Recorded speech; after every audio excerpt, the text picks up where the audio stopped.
Hi everyone, welcome back to another episode of Apps Academy. Today in this video, we will be learning how to change the size of subtitles on YouTube Kids application. To adjust the subtitle size and style in YouTube Kids, open up the YouTube Kids app on your device. Make sure that you're logged in and from the home page, go to the top right corner and tap on the gear button.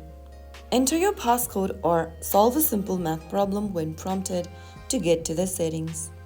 Now from the settings menu, scroll down and under video, you will see subtitles and closed captions.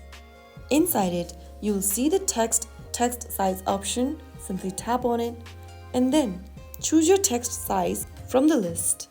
After choosing the size, you will be able to adjust the subtitle size in YouTube Kids. That is how it's easily done.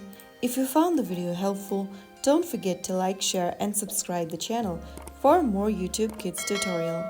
I'll see you in the next episode. Thank you for watching.